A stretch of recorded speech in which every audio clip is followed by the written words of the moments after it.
Hello and welcome to Cracking the Cryptic and a puzzle by Chip Sounder today, who sent us this. I'll have a look at it in a moment. It's a 6x6, so hopefully approachable. Doesn't always work out, especially if you've seen some of the 6x6s Simon has done lately. They can be very, very difficult, but we'll see how we get along with this. Don't forget that we've got a Patreon site where you can join us and get a monthly reward every month.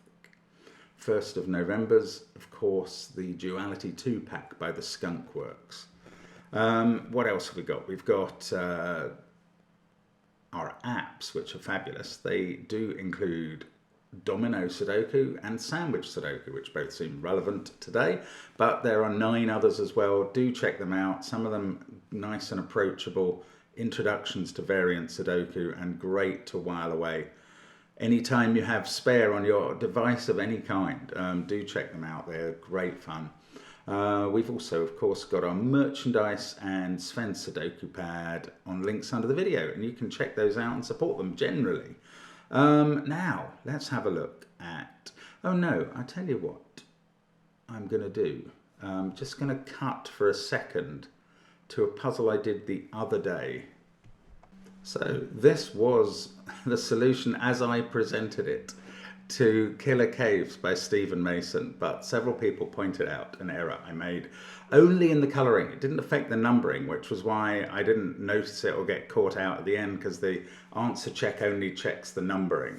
And luckily, well, I mean, I managed to compound my error by not noticing that the grey lines didn't connect up to get to the walls in all cases, because I isolated a little island of grey of the 1 and 7 that I'm pointing to now. The reason is that the 2 here, the cell according to the 5 count above should have been grey, and I coloured it yellow, and then never noticed that I'd got it that cell wrong. So to that extent, the solution was wrong. I mean, I was lucky that I compounded the error by not noticing how I'd got it wrong later. But there we go. And that was that Killer Caves puzzle by Stephen Mason. And I sincerely apologise. So,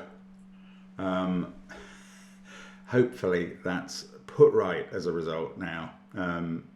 Not that I've managed to put it right, but just I've explained what went wrong and why it didn't actually matter. In terms of getting a tick on the puzzle, but I didn't deserve one. Now, we will look at PB and Chip now. The rules are as follows. Standard 6x6 Sudoku rules apply, which means that each row, column, and 2x3 box carries the digits 1 to 6 in. We have to place them. Now, there's a little killer rule. So clues outside the grid with an arrow show the sum of the digits along the indicated diagonal. So those 3 digits add up to 14. You know, does that mean they would have to have a repeat? No, but they are allowed to have a repeat. There's also a sandwich clue. There are 2, in fact. So clues outside the grid without an arrow, and that's this 0 and this 7, looking up column 3, show the sum of the digits between the 1 and the 6 in that row or column. So in this column I've got highlighted the digits between the 1 and the 6 add up to 7. So we've got Little Killer and Sandwich, 6x6. How hard can it be? Well, we'll find out now. Do give it a try on the first link under the video. I'm going to start now. Let's get cracking. So, where do we start here? We start, yes, with a 10 diagonal. Now, in the numbers 1 to 6, which 2 different numbers can add up to 10? It's got to be 6 and 4. We can't put 6 in the middle of a white dot sequence. I know this must be a sequence because the difference is always 1 in between each of the 2 cells. So we can't put 6 here, or those would both have to be 5. So we've got digits in the grid now. 3 and 5 must surround the 4, and we've got a 2-1 pair there. Might as well fill in the candidates on the right here in box 6. Now we've got a 7 sandwich clue up here, and that is outside the sandwich. In fact, a 7 sandwich clue, interestingly, in a 6x6 puzzle, we know the length of the sandwich. Once you take out 1 and 6, the digits you have left are 2, 3, 4 and 5. It must be two of those, either the 2-5 pair or the 3-4 pair, that make up the sandwich. Now, this might be the one, in which case that must be the 6, and this is one of those pairs I mentioned. But actually, it's also possible that that is the 1-6 pair. This is a 2, that'll be 3, 4, and that'll be a 5. So I am going to bother with my colouring scheme of knowing which digits. That digit, interestingly, must be part of the sandwich, because either we've got a 1 there and a 6 there, or a 1-6 pair in those two cells. Okay, that didn't actually get me very far.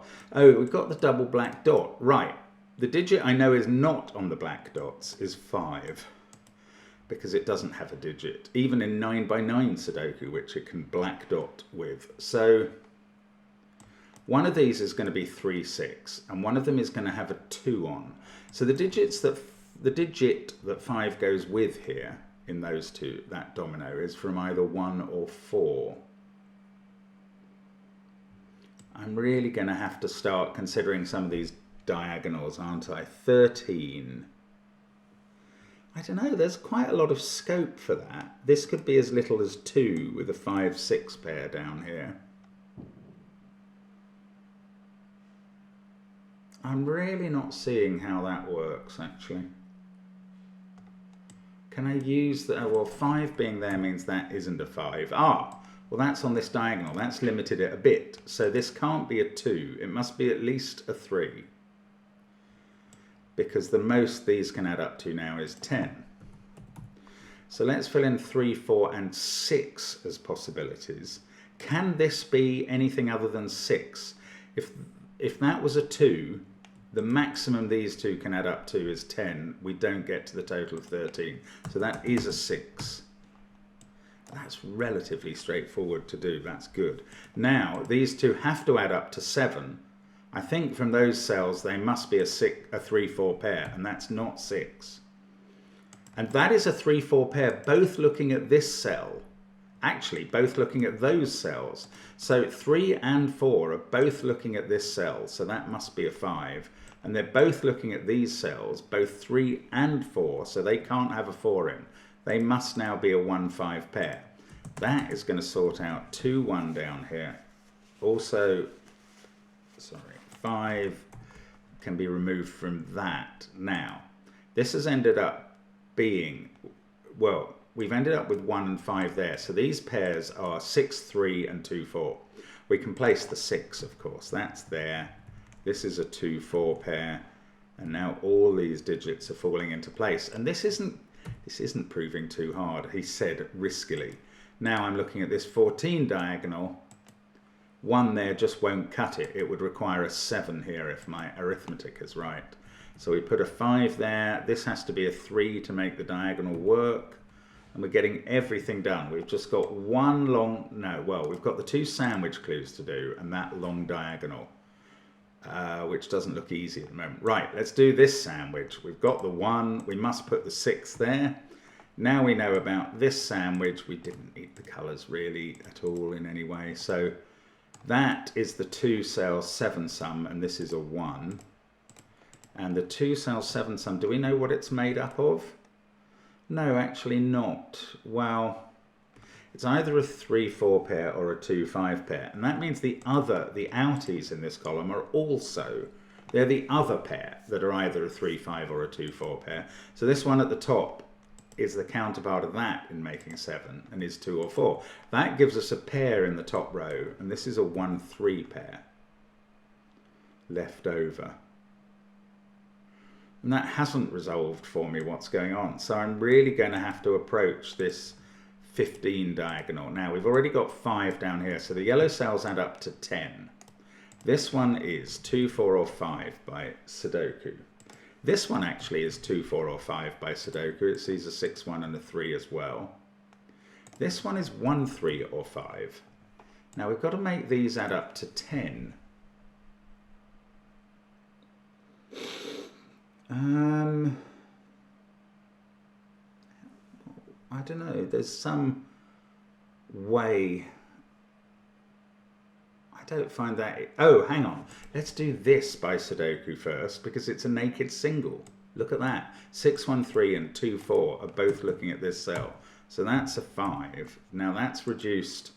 It's reduced our possible number of digits to about 18 combinations. 2 times 3 times 3. No, it's done better because that's come out. So we're down to 12 combinations. But things may improve still because that's a 1-3 pair. So this is a 6.